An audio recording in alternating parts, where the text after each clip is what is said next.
오늘 우리에게 주시는 하나님의 말씀은 요한계시록 10장 8절에서 11절 말씀입니다. 하늘에서 나서 내게 들리던 음성이 또 내게 말하여 이르되 내가 가서 바다와 땅을 밟고 서 있는 천사의 손에 펴 놓인 두루마리를 가지라 하기로 내가 천사에게 나아가 작은 두루마리를 달라 한즉 천사가 이르되 갖다 먹어버리라. 내 배에는 쓰나 내 입에는 꿀같이 달리라 하거늘 내가 천사의 손에서 작은 두루마리를 갖다 먹어버리니 내 입에는 꿀같이 다나 먹은 후에 내 배에서는 쓰게 되더라. 그가 내게 말하기를 내가 많은 백성과 나라와 방언과 임금에게 다시 예언하여야 하리라 하더라. 아멘.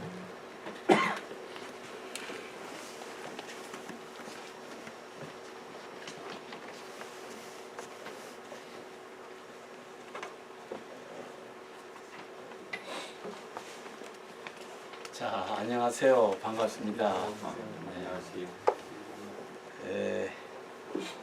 지난주에 여러 성도들께서 다 수고하고 애쓰셔서 그 새생명 장치를 잘 성공적으로 마치게 된 것을 축하하고 하나님께 감사하며 또 본교회가 계속해서 주의 일을 하는데 좋은 보탬이 되는 그런 계제가 되었기를 바랍니다.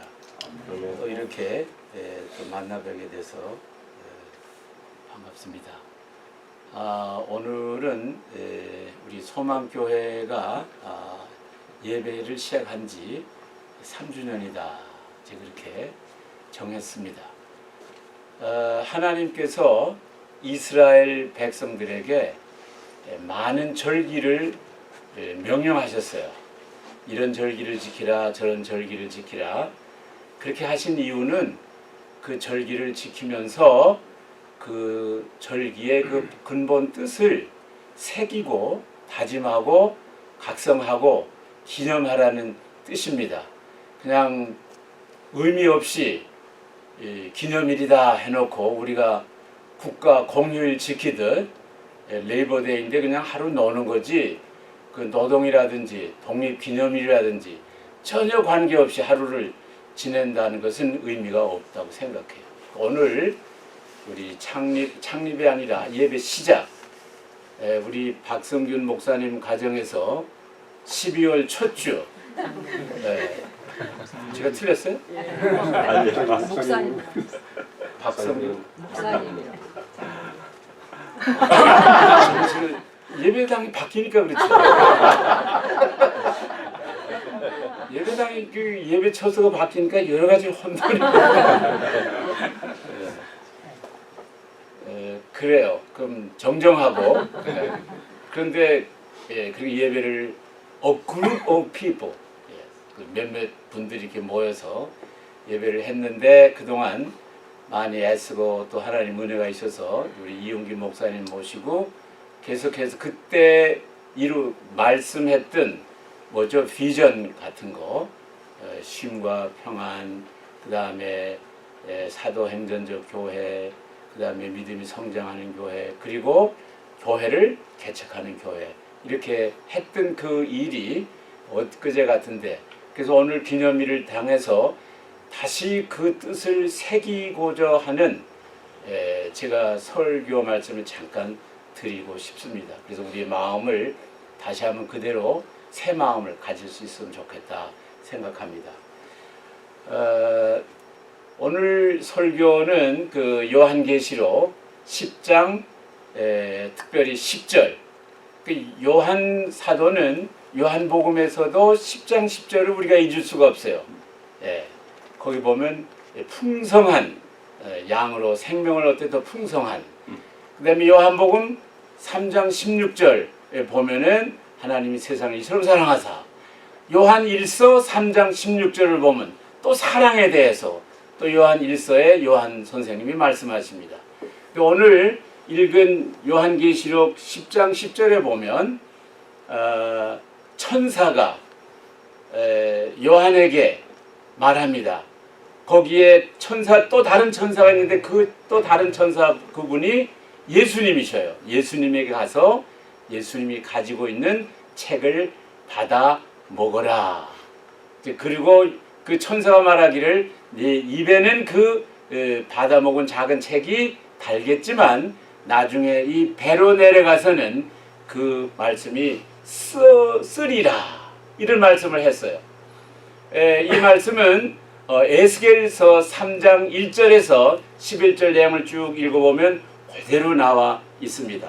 요한이 그 말씀을 인용하면서 주께서 주신 쭉 이 기록을 쓰고 있습니다. 그래서 하나님의 말씀의 이 양면성, 하나님의 말씀은 달 때도 있고 쓸 때도 있고 쓸 때도 있고 탈 때도 있는 그러한 그 하나님의 말씀의 양면성에 대해서 좀 생각을 해서 제목을 달아봤는데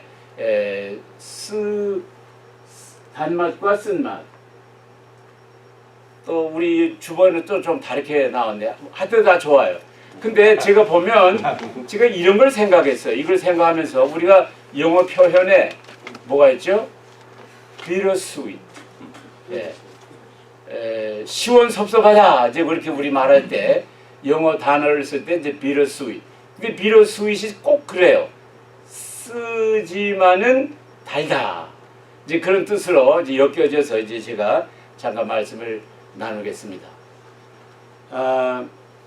우리나라 이씨 조선 임금들 가운데 제일 백성들을 사랑하고 또 총기와 또 유명하고 또 아주 위대한 임금이 있다면 누구를 생각할 수 있을까요? 세종대왕. 아침에 계시던 분을 말고 네, 세종대왕이십니다. 세종대왕은 이시조선의 4대 왕으로 그의 아버지 태종의 셋째 아들입니다.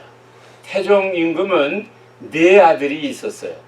관례적으로 또는 법도적으로 보면 그 부왕을 이어서 할 왕은 장자가 그 부왕을 연결해서 맞지 않습니까? 그런데 세종은 셋째 아들인데 양녕대군을 제치고 현영대군을 제치고 충원대군이라는 이름을 가진 세조가 결국 4대 임금이 되었어요.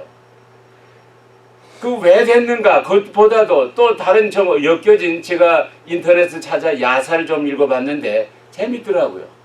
뭐냐 하면 양녕대군 큰 아들이 왕이 되는 그 훈련을 잘 미리 연수했어요. 그래서 이제 왕이 될 거예요. 그런데 그는 또 한편 풍류를 많이 즐겨요. 그래서 여러 가지 잡기도 즐기고 또 그 품성이 아주 와일드했나 봐요.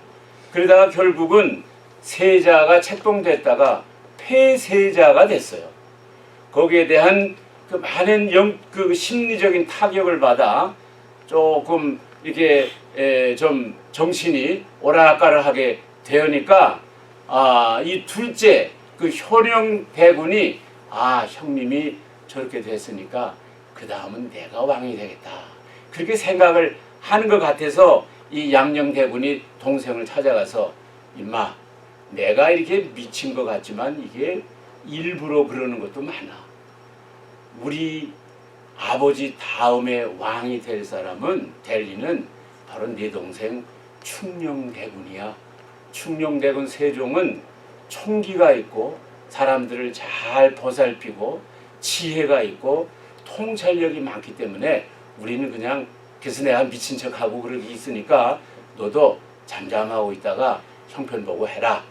그래서 그 둘째는 또 여러 가지 환경을 이렇게 보고 그는 불교로 이렇게 몸을 던져서 출가해서 승이 됩니다. 그래서 결국은 이 충현대군 이 세종이 왕이 됩니다. 그런데 이 충현세자가 대군이 그 어렸을 때의 그 특별한 남다른 때가 있었어요. 그게 무엇인가 하면 또 질문을 드립니다. 그게 뭐였겠어요? 다른 사람 아는 사람은 말하지 마시고 그것은 그분이 책을 너무너무 좋아하신다는 거예요.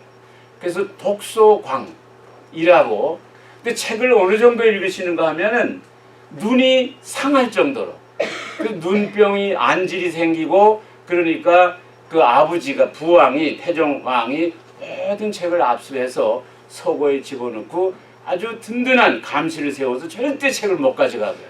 이제 그랬는데 이 세종이 그거를 미리 알고 아주 좋은 책을 한 권을 감춰놨어요. 감춰놨다가 아버지 모르는 데서 항상 그것을 읽었어요. 심지어 밤에는 이렇게 이불을 쓰고라도 그 책을 읽고 그랬어요. 그렇게 하는 동안에 이 세종 마음에 이렇게 좋은 양서를 읽으면 이런 통찰력과 지혜와 삶의 이치가 터득되는데 내 사랑하는 이 백성들은 말은 잘해도 글을 한자로 된 것을 읽을 수가 없기 때문에 이 백성들을 어여삐 여기시사 백성들을 훈육하는 다른 소리를 창제해야 되겠다 해서 지편전 학자들하고 모여 만들어낸 것이 한글입니다.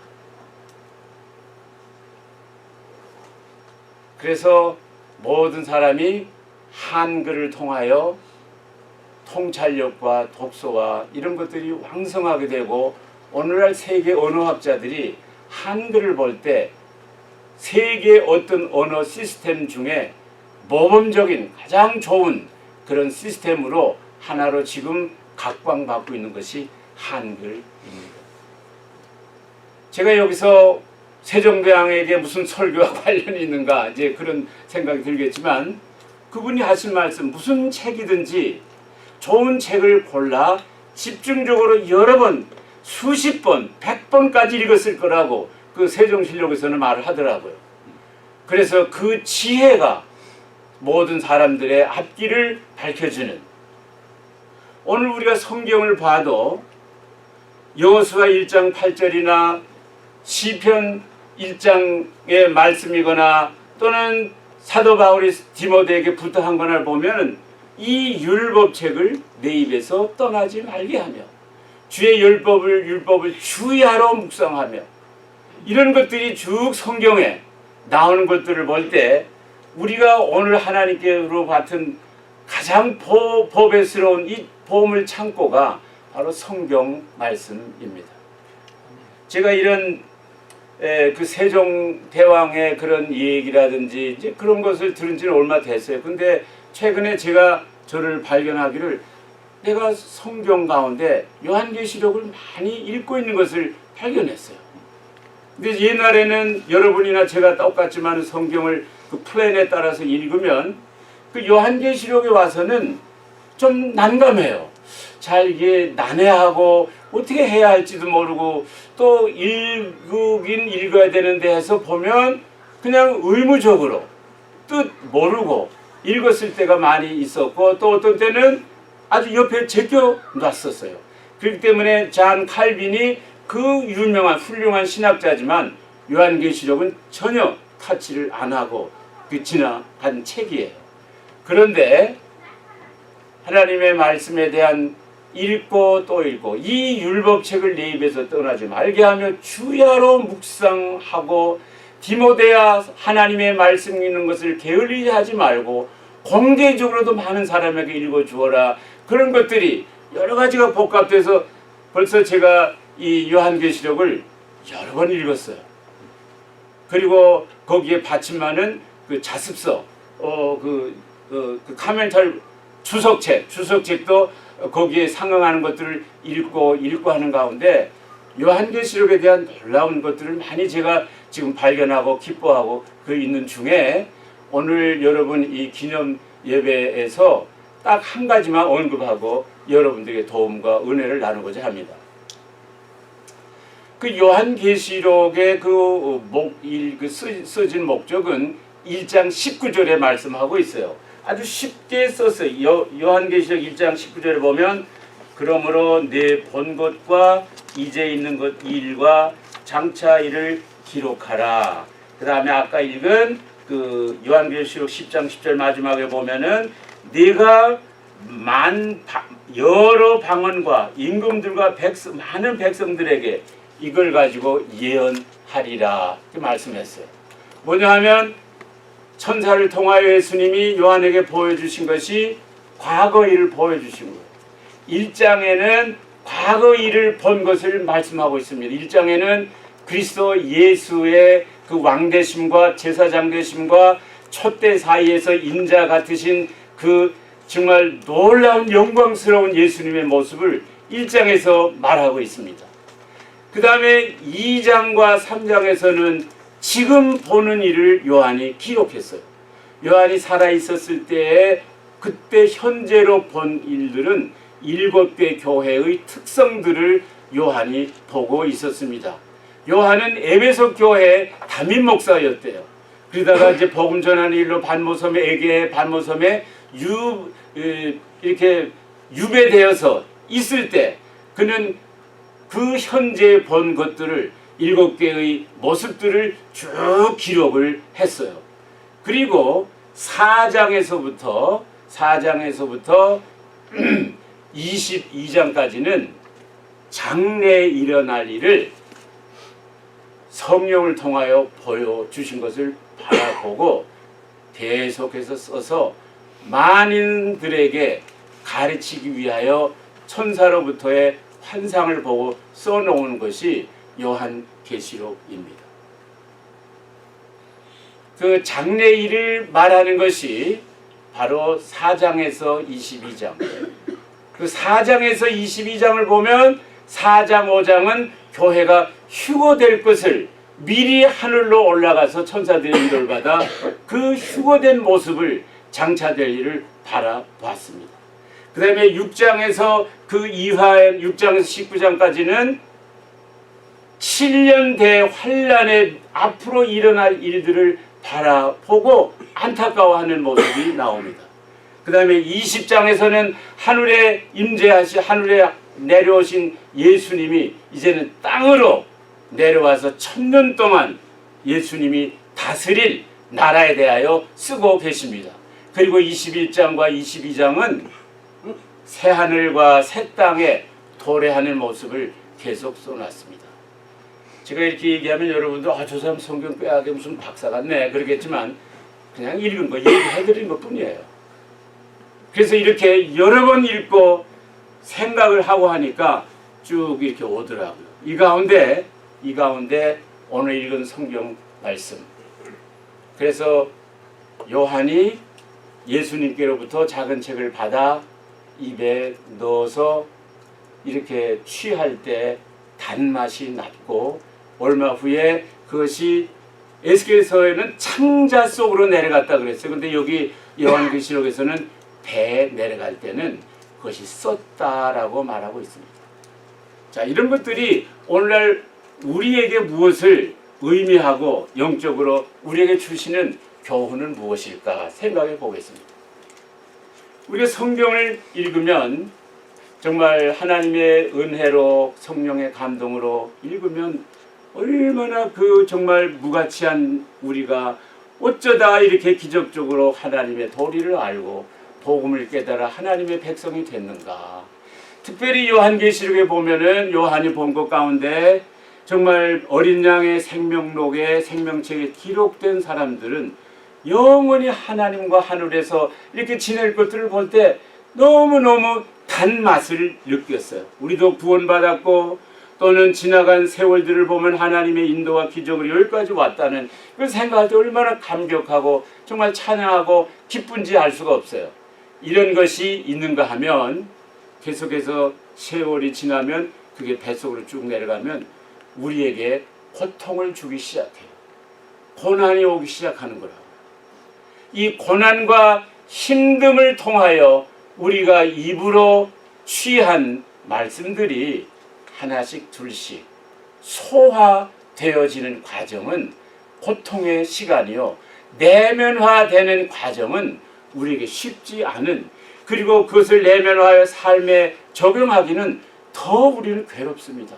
힘들고 괴로움이 우리에게 다가오는 것이에요. 그래서 하나님의 말씀을 받을 때는 기뻤지만 그것이 내 내면에 소화되고 내 장을 통하여 내려가는 그 프로세스는 굉장히 힘든 과정입니다.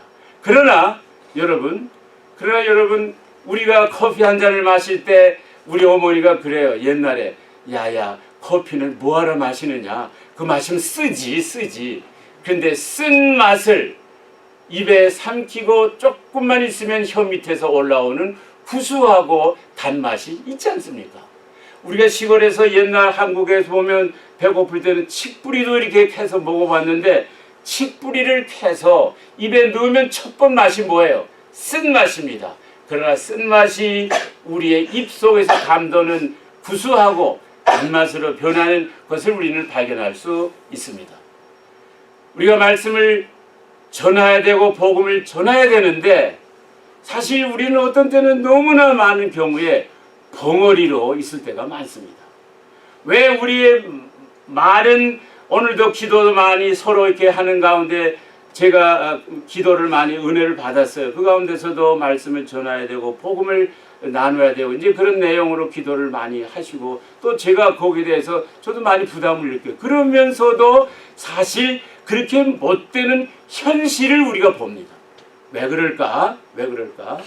입으로는 다른 말씀이 나에게 은혜로 기쁨으로 오지만 내 마음속에 정말 소화되고 그 내면화되지 않은 한은 그것이 내 입속으로 나갈 수가 없다는 사실입니다. 지난 그 부흥회 때 호 목사님 그 열정적으로 말씀하시는 것이 많은 말씀이 그 입으로는 다셨지만 그리고 그의 삶 속에 그 내면화되는 어려움들을 많이 겪었다는 그 표가 그렇게 나타나시는 겁니다. 말을 더듬고 말을 잘 못한다 할지라도 정말 말씀의 깊은 인터널라이즈를 시키시고 소화하고 정말 그 말씀이 마음에 이렇게 기쁨으로 쓴 것이 기쁨으로 왔을 때 그냥 그것이 그 읽은 대로 느껴진 대로 내 마음에 소화된 대로 나타나는데 저부터 생각합니다. 왜 저는 그런 것이 되지 못할까 할 때 역시 하나님의 말씀 이 율법책을 입에서 떠나지 말며 주야로 묵상하는 것들이 나에게 있었다 해도 그냥 내 정말 몸부림치며 내가 아우성치며 그것을 묵상하며 내 몸속에 피가 되고 살이 되도록 하지 못했던 그런 것이 아니었나를 생각하게 됩니다. 여러분 세종대왕께서 말씀했어요. 이 책을 달아지도록 읽고 수십 번 읽으면 이 속에서 나오는 그 통찰력과 슬기를 백성들에게 나눠주는 간절한 마음으로 한글을 만드셨다는 이것이 성경과 관련이 있는지 없는지는 모르겠습니다만은 오늘 우리 손에 있는 이 성경들을 우리는 좀 더 많이 읽으실 뿐만 아니라 읽으신 말씀들이 내면화되는 과정이 우리가 더 있어야 되는 줄로 있습니다. 하나님의 말씀을 읽고 묵상하고 몸부림치고 하는 가운데 우리 속에 영적인 변화, spiritual transformation이 생깁니다. 말씀은 살아있고 운동력이 있어 날쌘 어떤 검보다도 예리하여 신원 골수를 찔러 쪼개기까지 하며 마음을 감찰하신다. 말씀을 우리가 먹고 내 창자에 내려가 소화시키는 그런 힘든 과정을 묵상하며 가질 때 이것이 우리를 트랜스포메이션 합니다. 목사님들이 그래요. 왜 우리 교회 교인들은 그렇게 안 변하는지 모르겠다고. 또 교회 지도자들도 왜 우리 교회 이렇게 사람들이 안 변하지? 걱정하지 마세요. 우리는 안 변해요. 안 변해요. 왜? 3살 버릇이 8까지 가잖아요. 아니 3살 버릇이 8까지 가는데 뭐 교회에서 설교 몇 번 듣고 성경 몇 번 봤다고 그게 변하겠어요? 안 변해요. 걱정하지 마세요. 안 변해요. 그런 거 걱정 안 하면 좀 덜 마음 좀 편해요. 그런데 우리가 왜 안 변하느냐라고 말하는 것은 우리 생각에는 behavioral modification을 기대하고 하는 말이에요. 저 사람이 내가 원하는 대로 안 움직여 주는 데 대한 불만을 말할 때 왜 이렇게 안 변할까? 너나 좀 변해라. 너나. 너는 그 사람이 원하는 그것을 너는 변해지고 있느냐? 우리가 하나님의 말씀을 세종대왕 책을 읽듯이 말씀에서 정말 주야로 묵상하고 창자의 뱃속에 내려가서 그게 우리의 정말 소화가 되고 내면화 됐을 때 우리는 그 spiritual transformation, 즉 우리의 신분이 이제는 죄의 노예에서 어둠의 사탄의 자녀에서 이제는 하나님의 권속으로 예수 그리스도의 보혈로 바뀌어지는 놀라운 이 신분의 변화가 spiritual transformation입니다. 이것은 behavior하고는 거리가 멉니다. 거리가 멀어요. 교회 안에서 그리스도 예수의 복음이 전달이 돼서 모든 사람이 기쁘게 찬양을 하고 정말 내면의 그 변화로 인하여 신분이 이제는 노예에서 죄 사슬에서 하나님의 자녀로 변했지만은 이것이 behavior로 옮기기까지는 아마 어떤 사람은 일생도록 그 behavior 가지고 무덤에 가지고 갈 거예요. 안 변하고. 그러나 우리가 그 spiritual transformation이 된 가운데서 성령님의 인도로 자기의 삶의 태도와 자세를 조금씩 생각하며 바꾸며 나아갈 때 우리는 behavioral adjustment를 할 수가 있을 겁니다. 그러나 전체적으로 될 수는 없어요. 여러분, 성경에 기라성과 같은 영웅들이 많이 계셨지만 그분들이 spiritual transformation은 확실히 되었지만은 behavioral modification은 역시 헤매신 분들입니다. 미안함 예를 말해서 아브라함이 그랬고 다윗이 그랬고 모세가 그랬고 베드로 선생님이 그랬고 이 책을 쓴 정말 우리가 성자라고 부르는 바울 선생님도 그러셨어요. 그거 안 변해요. 안 변해요.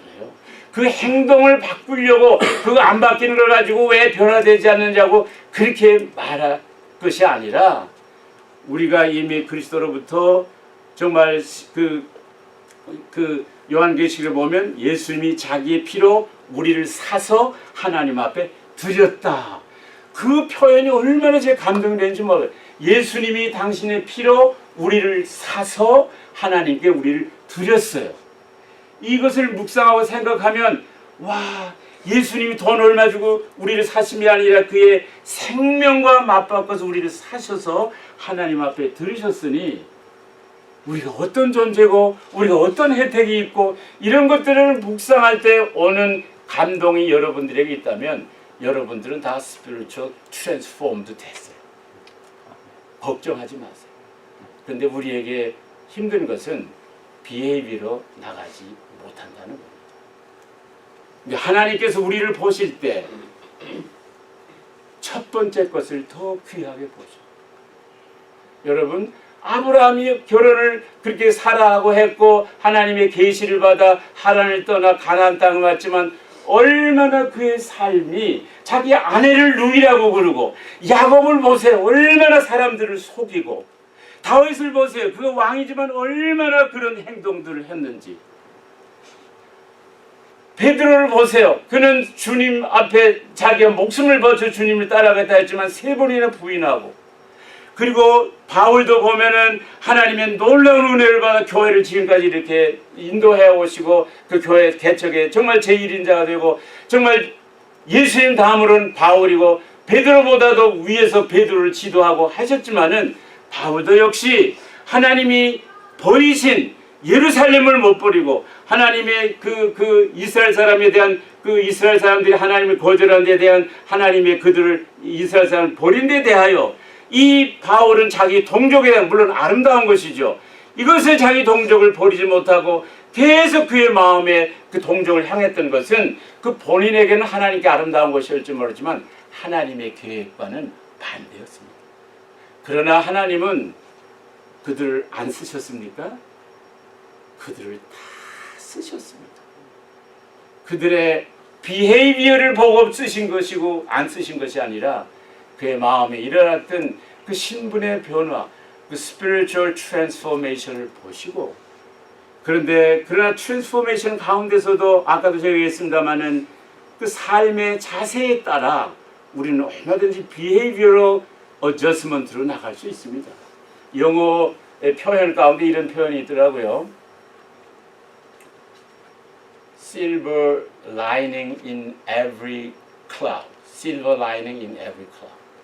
제가 오늘 책을 봤는데 이런 표현이 있더라고요. Find the silver lining in every cloud. 이 말이 무슨 말인가 우리 미국 친구한테 물어봤더니 신나게 나를 가르쳐 주시더라고요. 그러니까 구름마다 먹구름이 있는데 먹구름을 땅 밑에서 보면 시꺼멓지만 자세히 보면 먹구름 뒤에는 뭐가 있죠? 태양이 있잖아요. 태양이 비춰서 그 중앙 부분은 구름이 뭉쳐 있어서 투명이 안 되지만 먹구름의 가장자리는 이게 실버 라이닝이 형성되면서 은색으로 쫙 둘러가고 있다고요. Find the silver lining in every cloud. 구름을 볼 때, 고통을 바라볼 때 항상 그 가운데는 실버 라이닝이, 그러니까 괴로움과 고통 속에서도 항상 소망과 기쁨이 있다는 태도입니다. 이런 태도로 영적인 변화된 분들이 삶의 자세가 이렇게 변할 때 우리의 비헤이비어는 조금씩, 다도 아니에요. 조금씩. 그러나 우리는 역시 첫 아담의 후손이기 때문에 우리가 죽을 때까지 죄를 그대로 가지고 가는 거예요. 그럼에도 불구하고 예수님께서 우리를 거룩하다, 진짜는 안 거룩한데 그냥 거룩하다고 불러주시는 그 은혜가 너무 고마울 따름이잖아요. 이렇게 하나님께서 우리에게 말씀을 주셔서 묵상하고 반복하고 또 이런 생활을 할 때 스피리추얼 포메이션을 통한 비헤이비어럴 어저스먼트를 좀 하면서 나갈 때 우리가 교회에서 왜 저 사람 왜 저렇지? 그렇게 생각을 하지 마세요. 나는 그 사람 보기 어떤 또 그 사람이 나한테 뭘 보냈을까?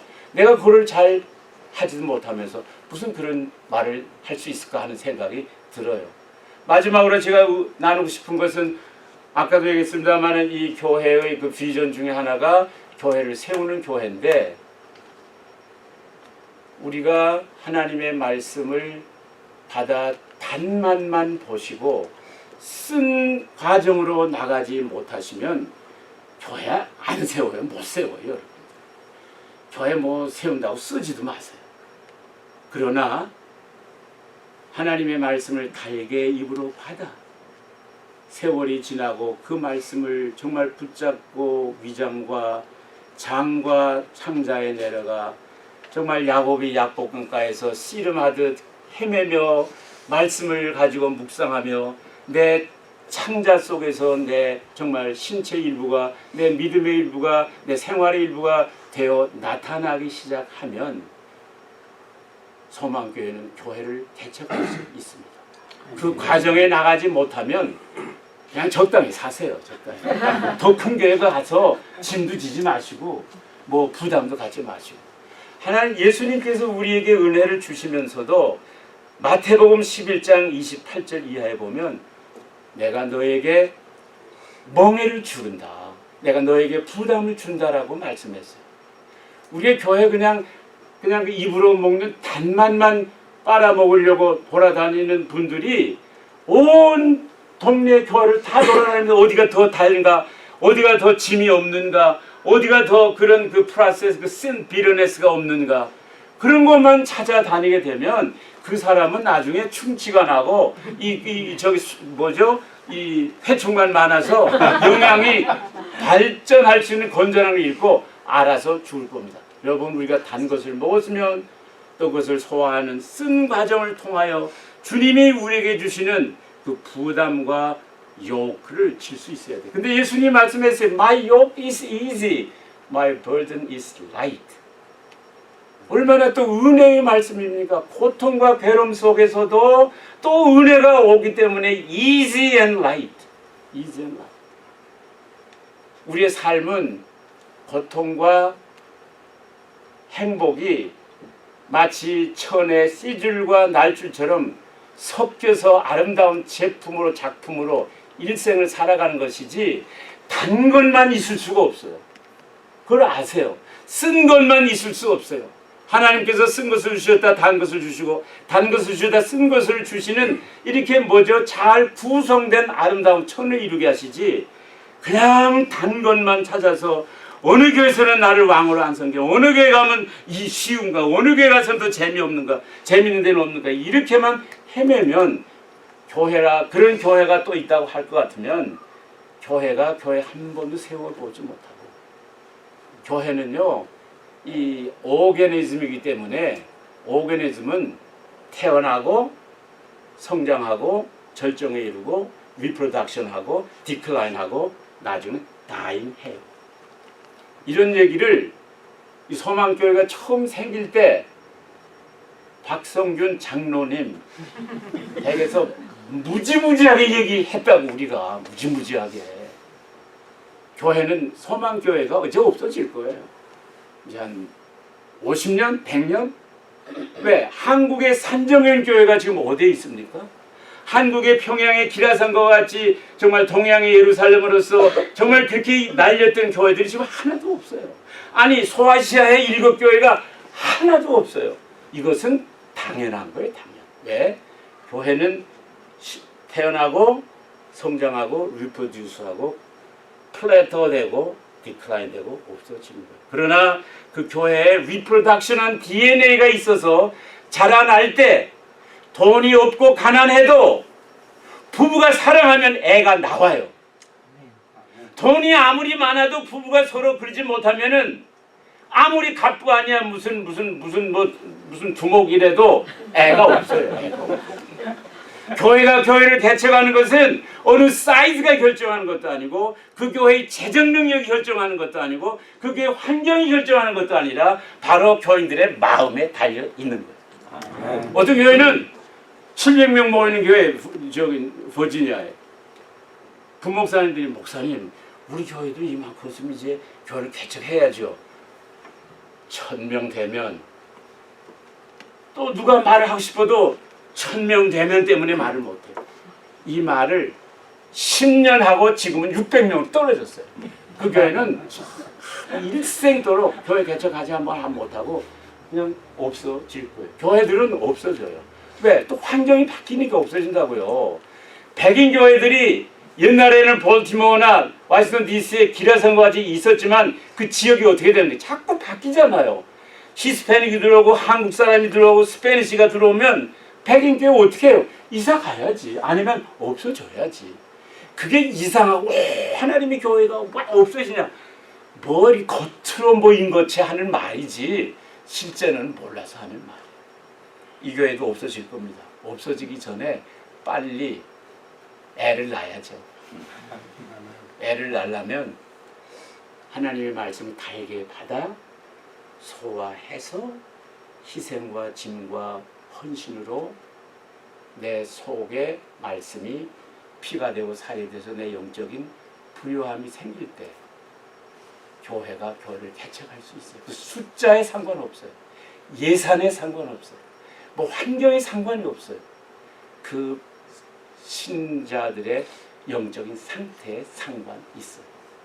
그런 교회들이 이렇게 교회 시작 3주 전 12월 첫 주 이럴 때 당할 때마다 한 번 더 다짐하고 그래서 인생다운 인생을 또 교회다운 교회 그런 교회들이 큰 교회들이라 할지라도 그냥 혼자 있다가 없어지고 마는 거예요.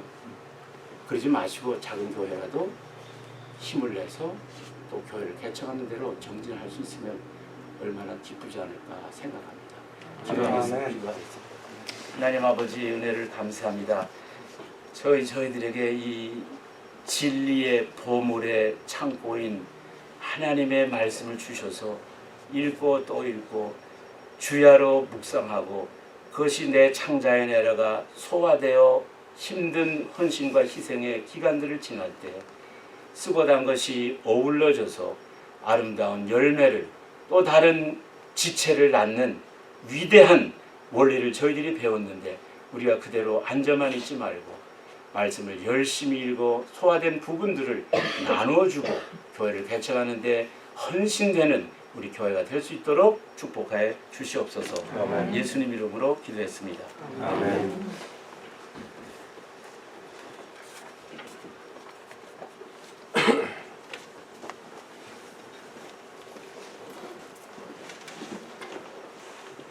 은혜로운 말씀을 전해주신 김수진 목사님께 감사드리고 특별히 부흥에 받으신 은혜들을 계속해서 묵상하심으로 저희 삶에서 깊이 뿌리내리기를 축복합니다. 이 시간 지난 저희 부흥회 때 참석하셨지만 소개를 못해드린 우리 최상현 학생 우리 소개해드리도록 하겠습니다. 최상현 학생 환영합니다.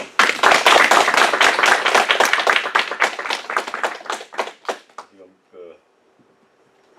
존스 홉킨스 컴퓨터 사이언스 석사 과정으로 와 있습니다. 8월달에 와서 아직 지금 첫 학기인 것 같습니다. 이 시간 찬송가 208장 내 주의 나라와 함께 찬양하도록 하겠습니다.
나오셔서 축도해 주시겠습니다.